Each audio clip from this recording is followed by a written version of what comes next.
everyone, and welcome to the gist. So today on the gist, we're going to be discussing ASSU's one-day strike that will be occurring for 4 weeks to further notice today on the gist. So on the gist today, we'll be having our special guest in the studio, Dr. Oladisi. She's a popular columnist on education issues both in Nigeria and abroad. She runs FranTalkNow.com, a foremost educational-based online newspaper in Nigeria. She is also the executive director for Africa.com Media Limited and also the former editor for Saturday Punch. Welcome to the gist. We are happy to have you on the gist. Welcome. Thank you for having me. So I have some questions here that we want to ask you and know your feedback on, because you are someone we know that follows up with the ASSU and everything. So did you see the strike coming at all? Of course I did. If you are conversant with what is happening in Nigeria's education sector, you will know that ASSU has been raising this issue of strike for quite some time now. Remember in 2020 during COVID, ASSU actually went on strike for about 9 months in 2020, and the issues that they raised at the time are still the issues being raised right now.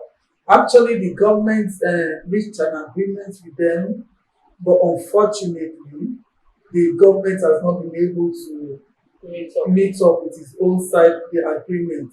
And ASSU has been talking about this issue for quite some time. So, if you have been following what is happening in that sector, you should expect that one day this is going to happen. And finally, it happened this morning.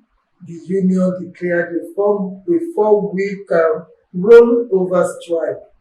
What that means is that at the end of that strike, they can decide to continue with the strike. Mind you, when they went on 9-month strike, they called for 1 week indefinite strike. That 1 week indefinite strike led the academic community to be off for good 9 months. So right now that we are talking about a 4-week rollover strike, people are already saying we don't know where this is leading us to. If a week morning strike could result in a year absence from education, what are we expecting with a 4-week morning strike? Here we are. Okay, Ma, as you already stated, ASSU engaged in a strike in 2020, and students from schools haven't been, especially students that were just entering freshly as fresh undergraduates and everything. So do you think that the way ASSU has been doing, do you think it says a lot about Nigeria's education system as a whole? Does it mean like we don't take education seriously, for them to just come up with strikes when they want to, not even taking into consideration the students that may have just been entering school or those that are even in their final year? Well, I think I should also state this, that we actually lost a whole year academic section in 2020. Of course, COVID was there, but we could have done online schooling. So basically the problem was with ASSU. And if you see what happened, almost all the universities in the country decided to lose that 1 year, which means that there were no new intakes for 1 year, which means that those who sat for JAM and were supposed to be admitted, they had to roll over that admission to the following year. And definitely this does not augur well for the average Nigerian student. But at the same time, I don't want us to look at ASSU in isolation. I don't want us to heap all the blames on ASSU as a union. I want us to look at everything holistically, and if we do that, we know that we don't have to apportion blame to ASSU alone. because the federal government is also there. Because what do you say about a government that reaches an agreement with a union and does not implement that agreement, is not committed to the agreement? And most of these agreements we are talking about goes as far back as 2009. They are not even new. So what do we talk about a government that reaches an agreement and is reluctant to fulfill its own side of the bargain? So I just pity the Nigerian students because it's not been good. They've not been having it good all this while, and this is complicating things. Basically, some people will tell you that okay, strike is out of fashion. That ASSU should look for other ways of passing across their grievances. Well, I agree, but at the same time, we also know that strike is about the most effective uh, method of passing across one's grievances. And in particular in this country, it seems our government enjoys strikes and they love it. It's like the only way they can actually understand, yeah, get, and give it to us.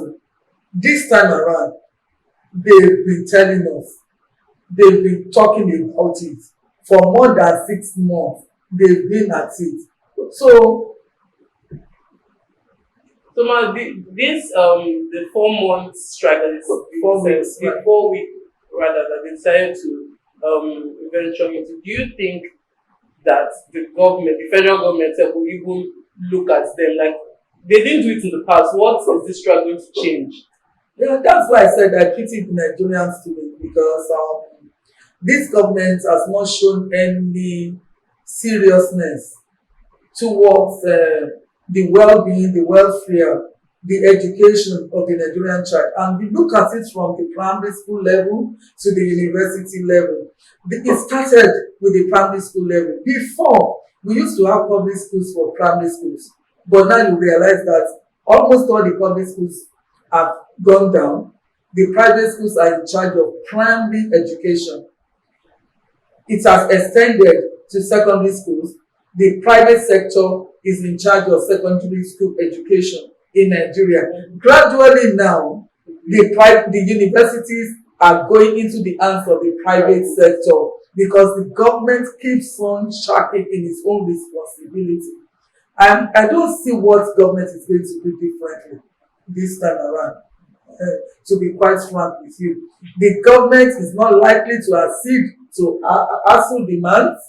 They are likely to be on strike for probably another 1 year, or God forbid, for whatever months they will be on strike. At the end of the day, well-meaning Nigerians in quotes will come up, they will plead with the union, and the union will go back to work. You see, and we will continue. It's a circle. We continue with that, which is very sad, really. Okay, ma, there's another question, but you sort of answered it indirectly. But why is there a reason in particular? I don't know if you know this information because I myself will not even expect them. Is there a particular reason why the federal government, is there something that they're using to like hold against ASSU? Do they want the full control of universities, or like do they want to eliminate ASSU totally? Because like why is this problem even there in the first place? Maybe what you wanted to say is it that the federal government wants to eliminate our university system? Yes, I think that's yeah, that is the question that will come to mind, that a government that keeps doing this, what is its intention? Is it that it doesn't want the university system to exist? You see, a lot of people have said that many people in government don't even have their children in these Nigerian universities. Quite a few of them do, like the Minister of Labour, Dr. Ngige, will tell us that he has his children in Nigerian universities like the University of Lagos. I think one of his children just graduated as a medical doctor from Luz. But then, how many of them actually have their children schooling in Nigeria? If a lot of them, even our president, all his children schooled abroad, I'm sure the VP is the same story. all the senators. So who are the people talking for the Nigerian students?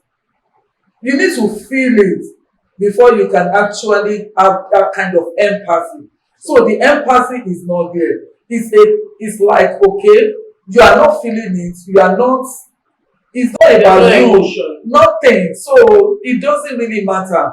Public universities have become where the children of the poor go to. You find out that even now the average Nigerian parents struggle to keep their children in private universities. And some of these private universities may not even be good enough, but what can they do? You know, at least they have their money. You are sure that the academic calendar is going to run smoothly, and you are sure that your child will get to school and graduate. I read a tweet by one of the students in Obafemi Awolowo University talking about entering the university in 2016. This is 2022. ASSU is on strike. She doesn't know when she's going to leave school. 2016 to 2022 for a 4-year course. So it's so sad. I think the federal government has not been able to convince us that it is actually interested in keeping Nigerian university running, and that is very unfortunate. What sort of encouragement would you give students that attend? Well, for me, I think any smart student now should look for something to learn aside schooling. A lot of them did that during that long holiday. A lot of them went into learning how to code.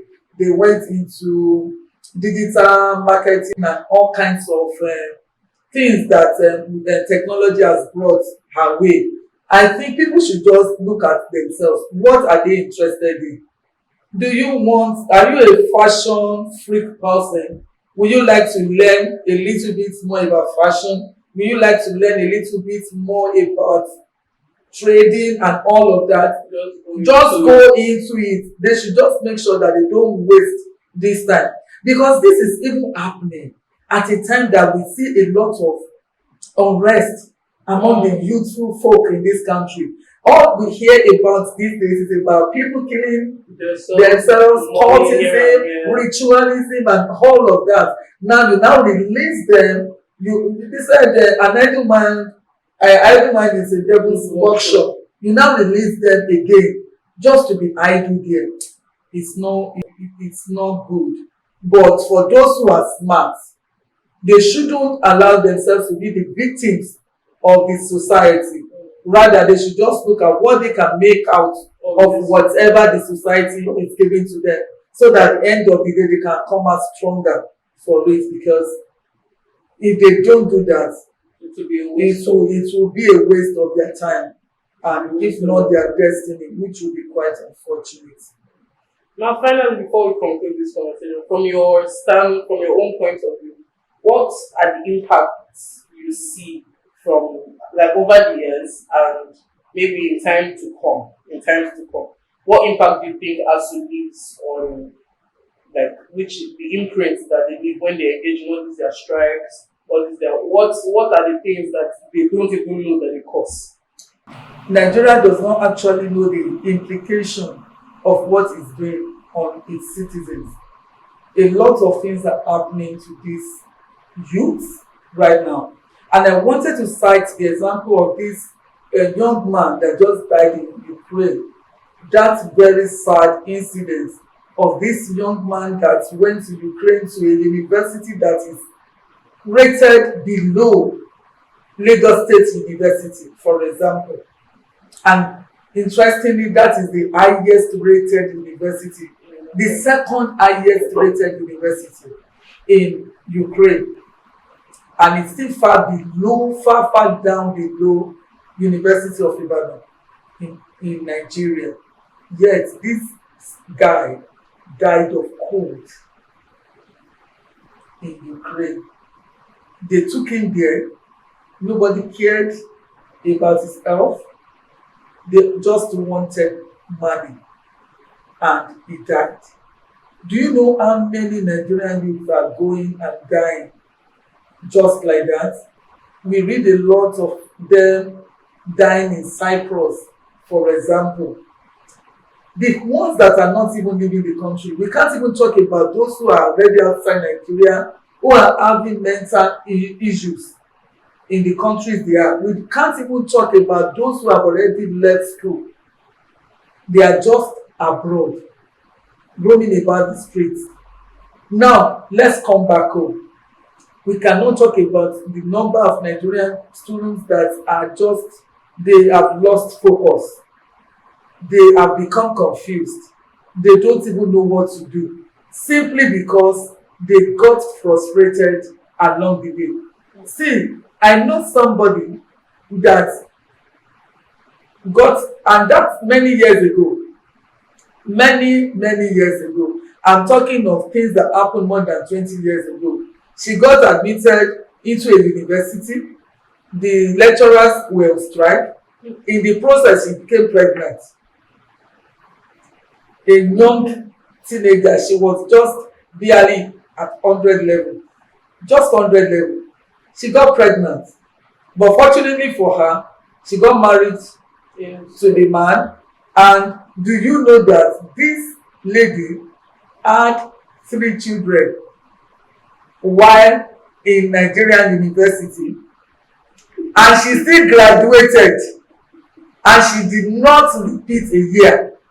ASSU Strike gave her the opportunity to have 3 children, to have 3 children, and she didn't repeat a year. She graduated. I mean, by the time you spend 7 8 years in doing a 4 year course. What stops you from having 3 children? She is lucky.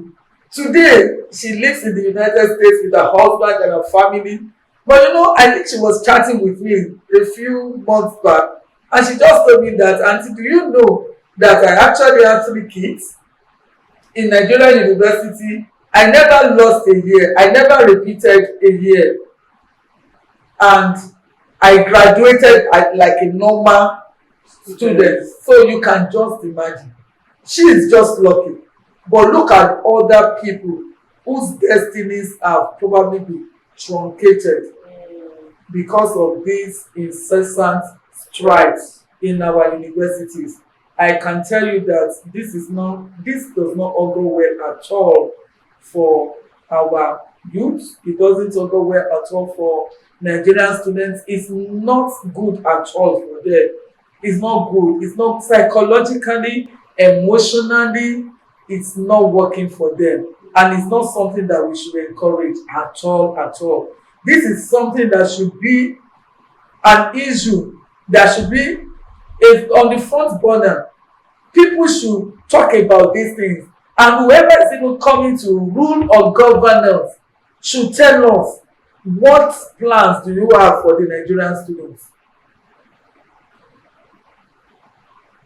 I think there was just a time that we had a smooth calendar, like maybe during Jonathan's regime for some time, maybe for like 6 years. That was the people that went to school during that time. They just went and they just graduated. They are the luckiest of the luckiest in Nigeria today, and we can't continue like this. Things don't happen like this elsewhere. Lecturers don't go on strike the way they do here in Nigeria. And if I even look at the things that these lecturers get, the welfare package for lecturers, how fantastic is it? For example, I just finished my own PhD, and the offers I get for lecturing is barely 180,000 take home. What is 180,000 naira for a PhD holder? Do you know what it takes for you to go in a PhD? And I've been working for how many years, and you still want to offer me 180,000 naira? My prof showed me his payslip. He told me that it was on the last leg of last scale, and I tell you, it's barely above 500,000. This is a man that has been working, that has been a professor for more than 20 years. So what are the things that these lecturers are really getting that are so fantastic? You see, a nation that cannot set its priorities aright is not ready to develop, is not ready to grow. Education is the foundation for development. Until we are prepared and ready to actually set our priorities right, we are not going anywhere. Nigeria is doing some fantastic things for our higher education. For example, we offer free higher education, for example, which is very marvelous. But what are you doing with this free tuition that you are offering? That at the end of the day, the students are neither here nor there. So if it is, the federal government should make up its mind. If it wants to continue to do free tuition, let it be serious about it.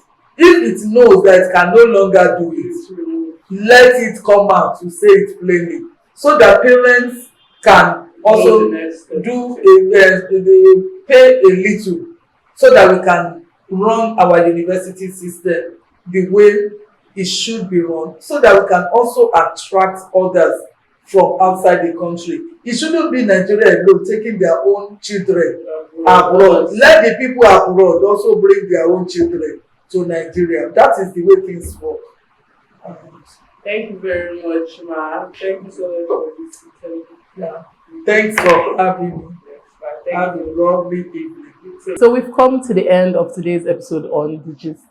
Please don't forget to like, share, subscribe, and comment on this video for the parts you like and for the parts you enjoyed in this conversation. Please let us know in the comment section. Thank you. See you next time.